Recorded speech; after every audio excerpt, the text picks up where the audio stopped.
शंकर अपनी पत्नी शीला और बेटे रवि के साथ रहा करता था।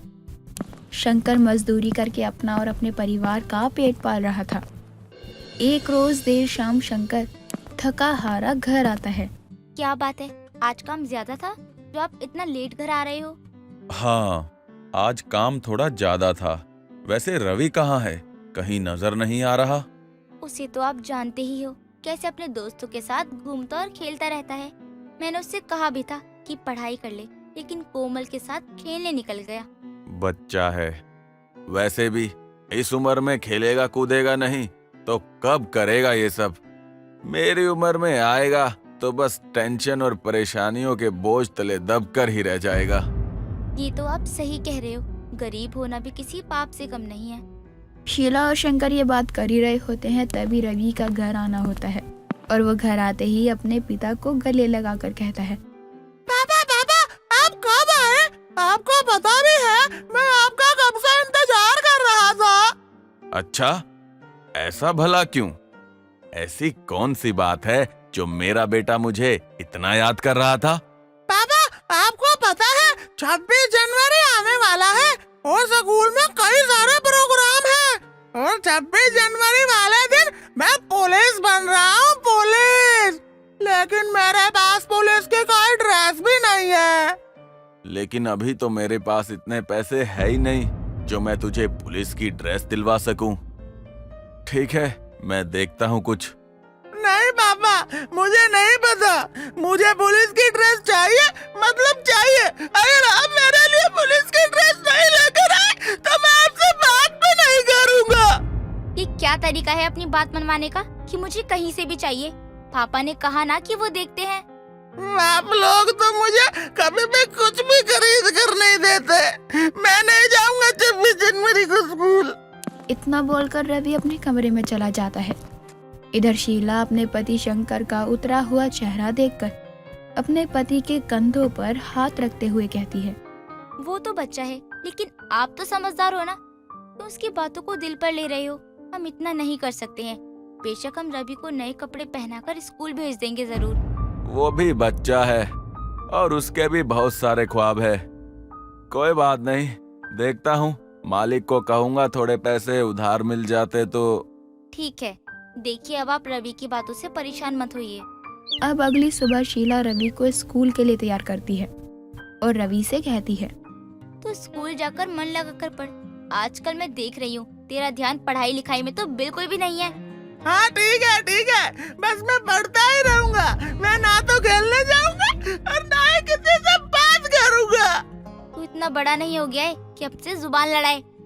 तभी वहाँ कोमल का आना होता है और रवि और कोमल दोनों ही स्कूल के लिए निकल जाते हैं।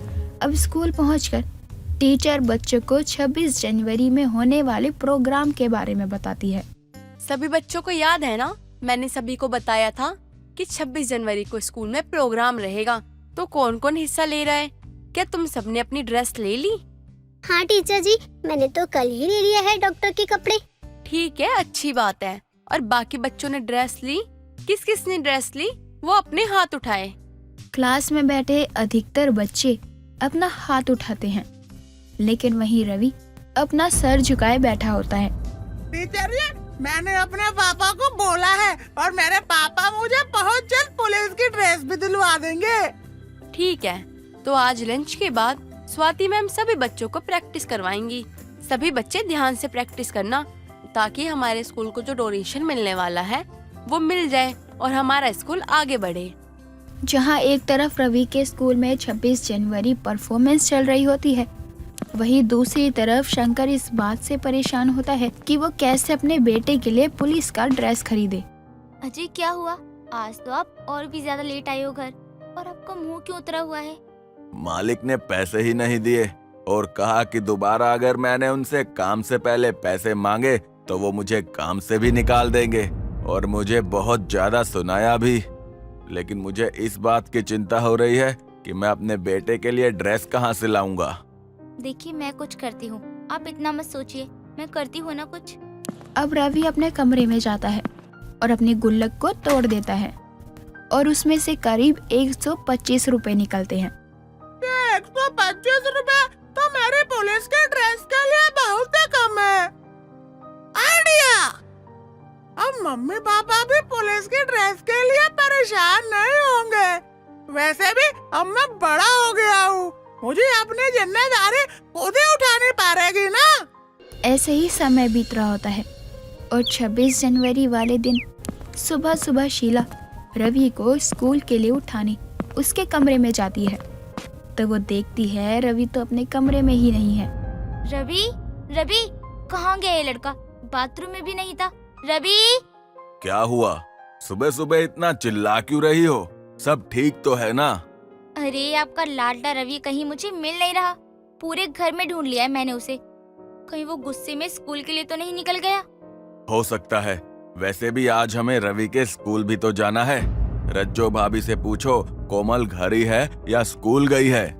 शीला भी अपनी पड़ोसन रज्जो से कोमल के बारे में पूछती है। तो रज्जो ही शीला को बताती है कि उसकी बेटी और रवि दोनों ही स्कूल के लिए सुबह सुबह ही निकल गए हैं। तब जाकर कहीं शीला की जान में जान आती है। सुनिए, मैं खाना बना देती हूँ, फिर हमें स्कूल भी तो चलना है ना। लेकिन मुझे दुख तो इस बात का है कि रवि को हम एक ड्रेस तक लेकर नहीं दे पा रहे हैं। मुझे भी इसी बात का बहुत दुख है। मैं भी कितना बदनसीब बाप हूँ। रवि और कोमल तो इधर स्कूल पहुंचने से पहले अपने अपने हाथों में झंडे लिए उन्हें बेच रहे होते हैं। झंडे ले लो आंटी, अंकल बस 5 रुपए के हैं। 26 जनवरी के शुभ मौके पर झंडे से करो 26 जनवरी का आगाज। आओ आओ और ले जाओ 5 रुपए का झंडा। रवि देख कितने सारे झंडे बिक गए, और ये भी बिक जाए तो हम तेरे ड्रेस लेने चलेंगे। हाँ कोमल, तू नहीं होती तो मैं ये सब बिल्कुल भी नहीं कर पाता। तू ही मेरी सबसे अच्छी दोस्त है। रवि और कोमल झंडा बेच ही रहे होते हैं। तभी सूट बूट में एक आदमी उन्हें झंडे बेचता देख उनसे सारे झंडे खरीद कर उन्हें भी एक एक झंडा दे देता है और रवि को 500 रुपए देकर घर जाने और धूमधाम से 26 जनवरी मनाने को कहता है। अरे वाह, ये अंकल कितने अच्छे थे। वैसे अब जल्दी चल, तेरी ड्रेस लेनी है वरना हम लेट हो जाएंगे। हाँ हाँ, बस अभी चलता हूँ। स्कूल में 26 जनवरी के फंक्शन को लेकर स्कूल में जोरों शोरों से तैयारियां चल रही थी। बच्चों के माता पिता भी अपने बच्चे के साथ उनको सपोर्ट करने आ चुके थे, लेकिन रवि और कोमल कहीं नहीं दिख रही थे। जब टीचर रवि और कोमल का नाम लेती है तो वहाँ नजर ही नहीं आते। अरे रवि और कोमल कहाँ है? मुझे तो दोनों कहीं नहीं दिख रहे। हाँ, रज्जो भाभी ने कहा तो था कि दोनों स्कूल गए हैं, वो भी इतने सुबह, और अब कहीं दिख भी नहीं रहे हैं। 1 मिनट टीचर जी, माफी चाहूंगा बीच में बोलने के लिए, लेकिन जिन्हें आप लोग ढूंढ रहे हो वो हमारे साथ है। रवि, कोमल, आओ बेटा। मेजर साहब, ये आपके साथ कुछ हुआ है क्या? ये बच्चे सड़क पर झंडे को बेच रहे थे तो मैंने झंडा खरीदा और बाद में देखा कि ये दुकान पे गए और पुलिस की ड्रेस खरीदी। ये देखकर मुझे बहुत अजीब लगा तो मैं इनके पास गया और इनसे पूछा कि ये इसी ड्रेस के लिए झंडे बेच रहे थे, तो इन्होंने हाँ कहा और ये भी बताया कि इनके माता पिता ड्रेस दिलवाने में सक्षम नहीं थे। मुझे नहीं पता था ये बच्चे स्कूल की परफॉर्मेंस के लिए ये सब कर रहे हैं, वरना हम अपनी तरफ से ड्रेस देते बच्चों को। अरे ये तो बहुत अच्छी बात है कि बच्चों ने अपनी जिम्मेदारी को समझा और मेहनत करके ड्रेस को खरीदा, और मैं इन बच्चों से बहुत खुश हूँ और इनके भविष्य को खराब होते हुए मैं देख नहीं सकता। इसलिए मैं 26 जनवरी के परफॉर्मेंस से पहले 10 लाख का डोनेशन इस स्कूल को देने का वादा करता हूँ। ये देख ना सिर्फ टीचर बल्कि सभी बहुत खुश होते हैं और रवि के माता पिता का सर तो गर्व से ऊंचा हो चुका था। हालांकि 26 जनवरी के इस मौके पर रवि को कई सारे पुरस्कार भी मिलते हैं। हर्ष एक बहुत ही अमीर आदमी था। उसके पास ना तो पैसे की कमी थी और ना ही ऐशो आराम की। ऐसे ही एक रोज हर्ष के ऑफिस का मैनेजर अंश उससे कहता है, सर हमें सभी एम्प्लॉय की सैलरी देनी है, तो आप मुझे कब तक पे कर रहे हैं जिसमें मैं सभी एम्प्लॉय को दे सकूं? हाँ अंश, सभी को देना तो है, लेकिन अभी सभी को बोल दो कि कुछ समय वेट कर ले। जी सर। सर वो दरअसल सर मुझे एडवांस चाहिए नेक्स्ट मंथ का। लेकिन वो क्यों अंश? क्योंकि मेरे ऊपर थोड़ा कर्जा हो रखा है, इसलिए मैं सोच रहा था कि अपना कर्जा निपटा लूं। हर्ष कुछ नहीं बोलता और वहाँ से चुपचाप चला जाता है। ये देखकर अंश को कुछ समझ में नहीं आता और वो भी अपने कैबिन में चला जाता है। ऐसे ही वक्त गुजरता है और एक दिन सभी एम्प्लॉयज आपस में बातें करने लगते हैं। यार आज 21 हो गई है लेकिन सैलरी अभी तक नहीं आई। आई थिंक हमें खुद सर के पास जाना पड़ेगा। लेकिन यार हम डायरेक्ट ऑनर के पास नहीं जा सकते हैं ना, क्योंकि ऑनर से पहले मैनेजर होता है, इसीलिए हमें पहले उनके पास जाना चाहिए। सही बोल रही है तू। अब क्या था, सभी एम्प्लॉय एक गुट बनाकर अंश के पास जाते हैं और अंश से कहते हैं, सर हमें हमारी सैलरी कब मिलेगी? हम यहाँ अपना समय देते हैं तो हम ये भी एक्सपेक्ट कर सकते हैं कि हमें हमारी सैलरी समय से मिले। हाँ बिल्कुल, और वैसे भी ये चीजें सिर्फ तुम नहीं, ऑफिस के सभी एम्प्लॉय चाहते हैं। सभी के अपने अपने खर्चे हैं और कर्जे हैं और पता नहीं क्या क्या चीजें होती हैं, लेकिन मैं कुछ नहीं कर सकता हूँ। अगर आपको इस बारे में बात करनी है तो आप सीधा हर्ष सर के पास जाइए।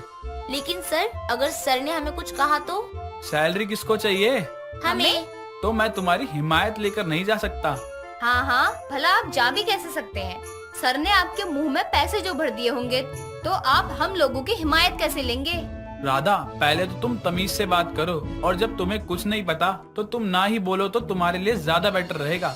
और तुम सभी को क्या लगता है मैंने तुम्हारे लिए सर से बात नहीं की? मैं सर के पास गया था लेकिन उन्होंने कहा कि अंश सभी को बोल दो कि वेट कर लो।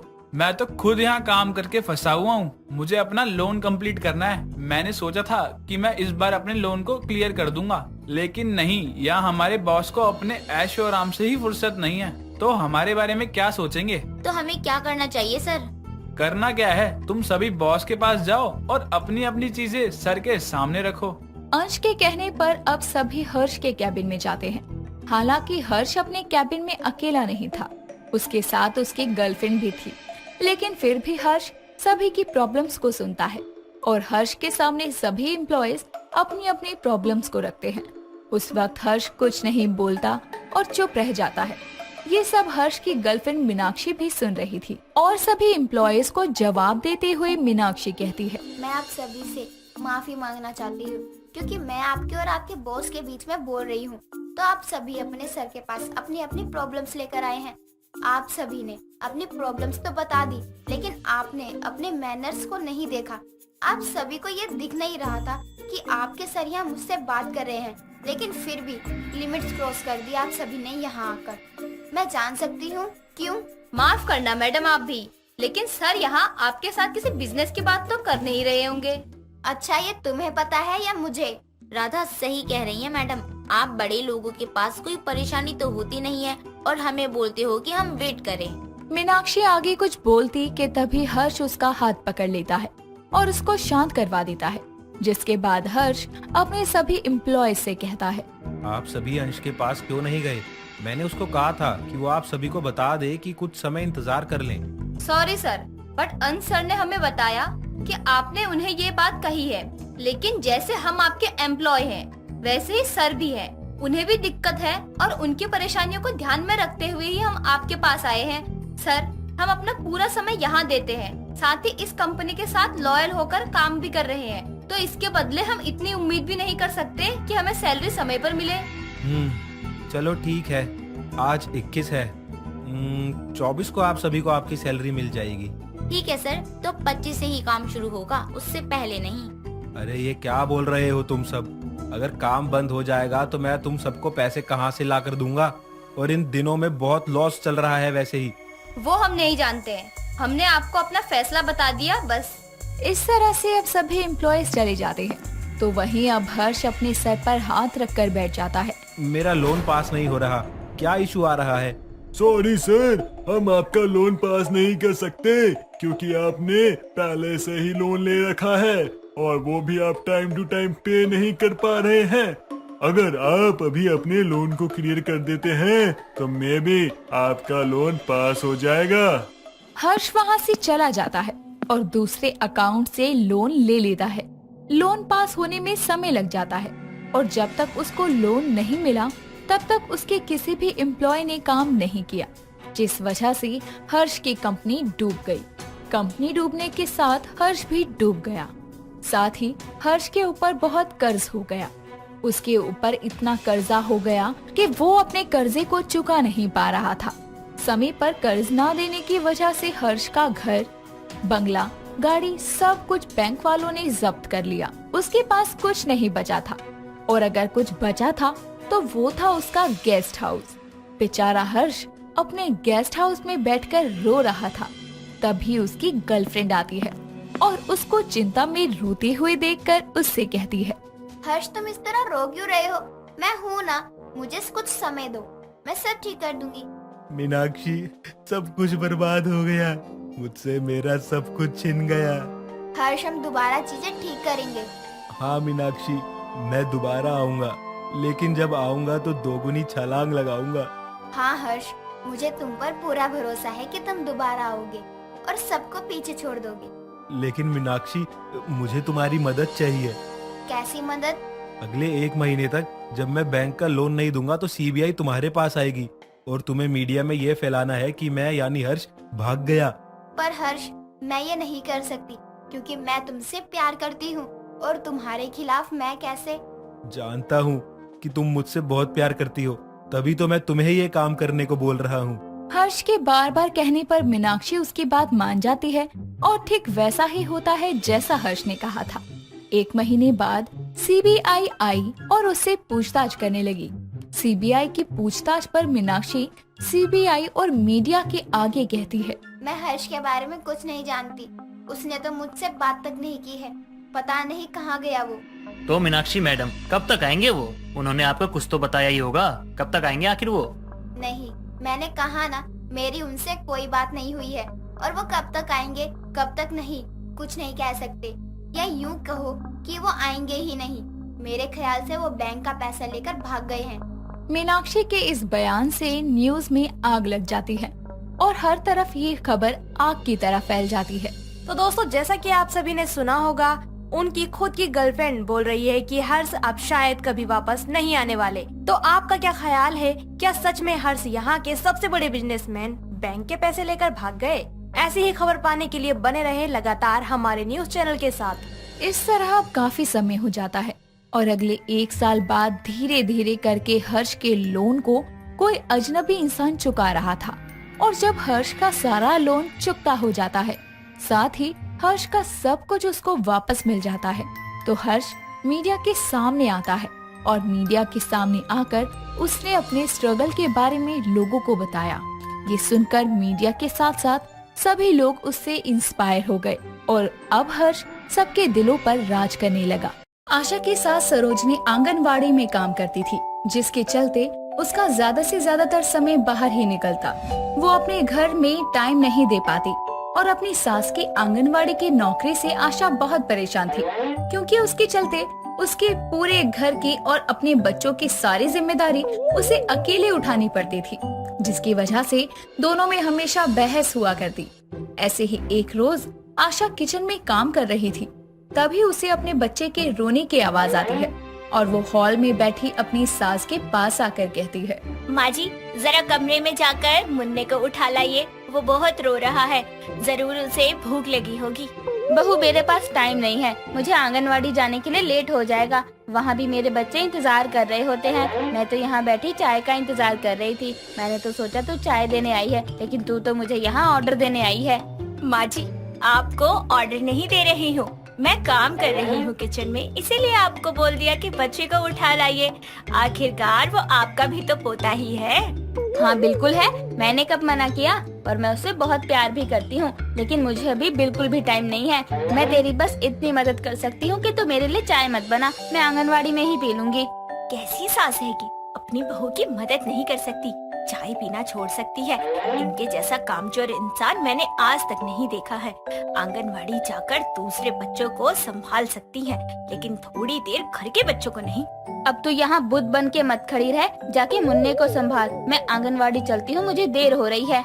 सरोजनी इतना कहकर वहाँ से चली जाती है, जिसके बाद आशा भागते हुए अपने कमरे में आती है और अपने पति अमित को कानों पर तकिया लगाकर सोते हुए देखकर वो बच्चे को गोद में उठाकर गुस्से में कहती है, एक काम करो, 2-4 तकिए उठाकर ना और लगा लो अपने आसपास, ताकि तुम्हारे कानों में आवाज न जाए। अरे 2 मिनट बच्चे को उठाकर चुप करवा के मेरी मदद नहीं कर सकते क्या? बच्चे को संभालने की जिम्मेदारी सिर्फ एक माँ की होती है, उसी ने ठेका ले रखा होता है। क्या यार, पहले तुम्हारा ये मुन्ना नहीं सोने देता, दूसरा तुम नहीं सोने देती हो। सुबह सुबह क्यों फट रही हो बम की तरह? कौन सा भूचाल आ गया बताओ।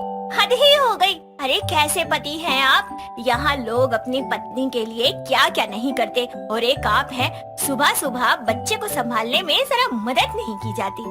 अच्छा, अब तुम्हारा मन है मैं सुबह उठकर ऑफिस जाने के लिए तैयार होने की जगह आया वाला काम करूं?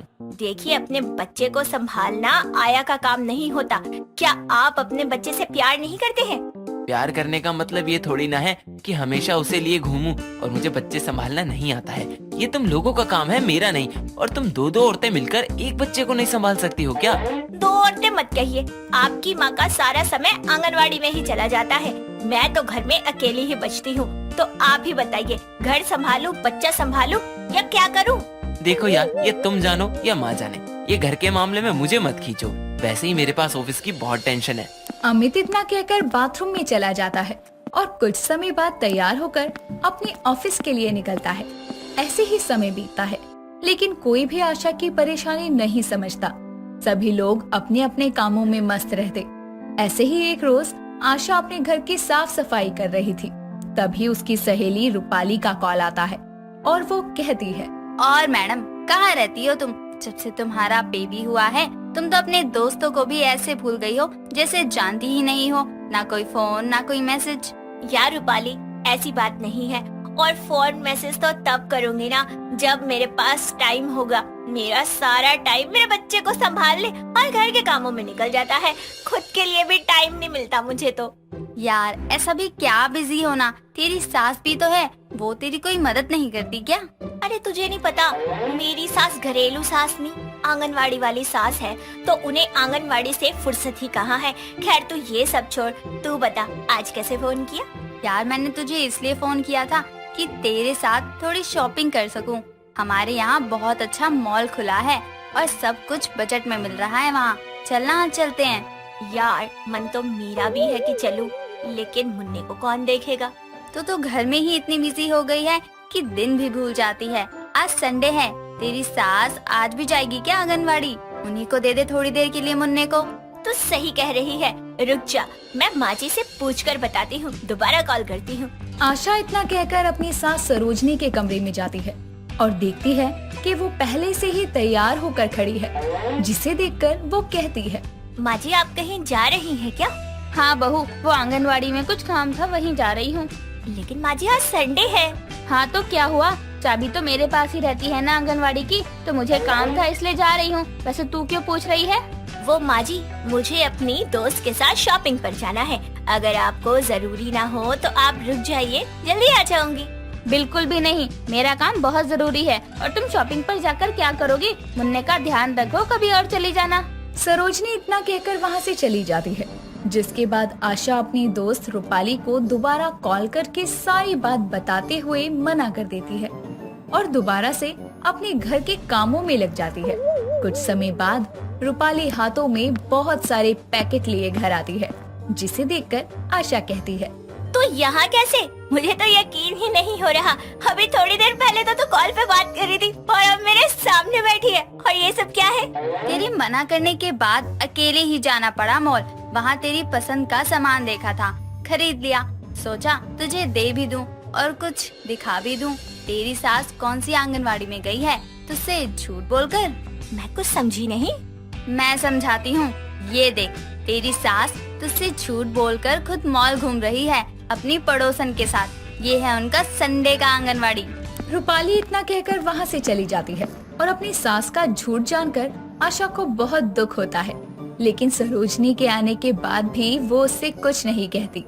ऐसे ही समय निकलता है और समय के साथ मानो आशा की जिंदगी बच्चे और घर में ही फंस कर रह गई थी। उसकी सास को अपनी आंगनवाड़ी से फुर्सत नहीं थी और पति को ऑफिस से। ऐसे ही थोड़ा समय और निकलता है। तभी एक रोज आशा के बच्चे की बहुत ज्यादा तबीयत खराब थी। वो जोर जोर से रोने लगता है। तभी वो उसे लेकर अपनी सास के कमरे में जाती है और अपनी सास को जगाते हुए कहती है, माँ जी थोड़ी देर मुन्ने को संभाल लीजिए, मैं बस इसके लिए काढ़ा बना लाऊं। हाय हाय, बहू ये आधी रात को कितना शोर मचवा रही है। चुप करा अपने बच्चे को, सोने नहीं दे रहा। लेकर जा इसे, मैं नहीं देखने वाली हूँ। वैसे ही मेरे सर में इतना दर्द हो रहा है, बची खुशी कसर ये पूरी कर रहा है। माँ जी बस थोड़ी देर लगेगी मुझे, मुन्ने को बुखार है, मैं बस अभी आती हूँ। बिल्कुल भी नहीं, ले जा इसे अभी के अभी। पूरा दिन आंगनवाड़ी के बच्चे सर में दर्द करते हैं, रात में तू इसे लेकर आजा, सोने मत दे मुझे। जा ले जा इसे यहाँ से। अपनी सास का ऐसा बर्ताव देखकर आशा बहुत दुखी हो जाती है और गुस्से में अपने बच्चे को लेकर वहाँ से चली जाती है और जैसे तैसे करके अपने बच्चे को चुप करवा कर सुला देती है। और अगले दिन सबके उठने से पहले अपना सामान पैक करके हॉल में एक लेटर रख के अपने मायके चली जाती है। कुछ समय बाद सरोजनी आंगनवाड़ी जाने के लिए तैयार होकर नीचे आती है तो उसकी नजर लेटर पर जाती है, जिसे पढ़ते ही वो अपने बेटे अमित को आवाज देकर बुलाती है और उसके हाथों में लेटर देकर कहती है, बेटा बहू तो घर छोड़कर चली गई। बताओ ऐसे कोई अपना घर छोड़कर जाता है क्या, बिना बताए? अब हम क्या करें? देखा माँ, आपकी इस आंगनबाड़ी के चक्कर में आशा घर छोड़कर चली गई। गलती हमारी है, हमने कभी समझा ही नहीं कि वो अकेली क्या क्या संभालती है। आपने अपनी आंगनबाड़ी तो संभाल ली, लेकिन बड़े होने के नाते घर की जिम्मेदारी नहीं संभाल पाई आप। अपने बेटे की बात सुनकर सरोजनी को अपनी गलती का एहसास होता है, जिसके बाद वो अपनी बहू के मायके जाती है और उससे अपने बर्ताव के लिए माफी मांगकर अपने घर वापस लाती है। साथ ही अपनी आंगनवाड़ी के साथ अपने घर के जिम्मेदारियों को भी दिल से निभाने का वादा करती है। दोस्तों, अगर आपको ये कहानी पसंद आई तो इसे लाइक करें, शेयर करें और कमेंट करके बताएं कि कहानी में आपको सबसे अच्छा क्या लगा।